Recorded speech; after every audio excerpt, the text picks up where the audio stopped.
Un pain au four qui est prêt en moins de 15 minutes. Alors on va pouvoir commencer notre recette en ajoutant 150 ml de lait. Ensuite je vais rajouter 2 œufs et je vais mettre une généreuse cuillère de sel. Il ne nous reste plus qu'à bien mélanger le tout. Moi j'adore le goût de cette recette, vous allez voir. Donc une fois que vous avez terminé cette étape, il est temps de tremper le pain dans le mélange avec les œufs. Donc on va placer les tranches de pain sur une plaque de cuisson par la suite et on va pouvoir répéter et terminer l'opération avec toutes les tranches de pain. Voilà, donc de cette façon. Donc comme vous voyez, comme toujours, le procédé est super simple, super rapide. Moi j'adore le goût de cet encas, vous allez voir, ça va vraiment vous surprendre, c'est absolument délicieux. Donc voilà, si vous êtes un petit peu pressé et que vous avez besoin de faire une recette qui est vraiment rapide et facile, je vous assure, celle-là, elle est parfaite pour vous. Donc maintenant, je vais pouvoir terminer le processus avec toutes les tranches de pain que j'avais mises de côté. Alors ici, c'est un processus, moi je trouve, qui est vraiment très satisfaisant. Vous allez voir, c'est la partie très agréable de la recette. Donc une fois qu'on a terminé cette étape, on va pouvoir rajouter le fromage. Donc moi, j'ai rajouté des tranches de mozzarella sur le dessus. Moi, je trouve que ça fait vraiment la différence de rajouter du fromage avec cette recette.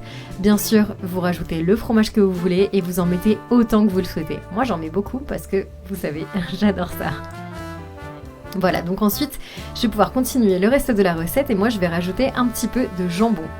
Alors bien sûr, moi j'ai utilisé du jambon, mais vous pouvez ajouter la viande que vous préférez. Vous pouvez par exemple rajouter un petit peu de poulet ou alors du pepperoni. Vous pouvez mettre de la viande hachée, même du bacon. C'est vraiment comme vous voulez. Moi je sais que ma famille adore le goût de cette recette et spécialement avec le jambon, c'est pour ça que je continue de faire avec ça. Voilà, donc là c'est parfait. Alors vous pouvez servir cette recette pour le dîner, pour le petit déjeuner, même pour le déjeuner. Et une fois que vous avez terminé tout ça, l'étape suivante, ça va consister à ajouter d'autres tranches de pain. Donc ici, vous allez pouvoir les tremper à nouveau dans les œufs et les ajouter sur le jambon et sur le fromage. Donc on continue ce processus, ça va être absolument délicieux. Donc une fois qu'on a rajouté une nouvelle couche de pain, on va pouvoir de nouveau rajouter la mozzarella sur le dessus. Ça va être absolument parfait. Moi j'en ai déjà l'eau à la bouche, ça me donne très envie de goûter. Bon bien sûr je vous l'ai déjà dit, mais la quantité de fromage c'est totalement facultatif, vous faites vraiment comme vous préférez.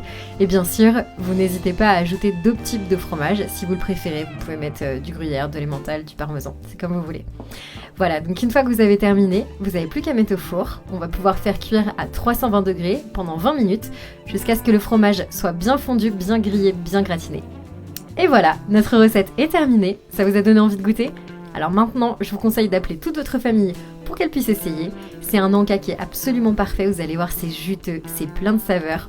Le goût est absolument incroyable, je vous conseille vraiment d'essayer chez vous et de le savourer en famille. Donc je vous laisse tester, me dire ce que vous en avez pensé dans les commentaires, et moi je vous souhaite un très bon appétit.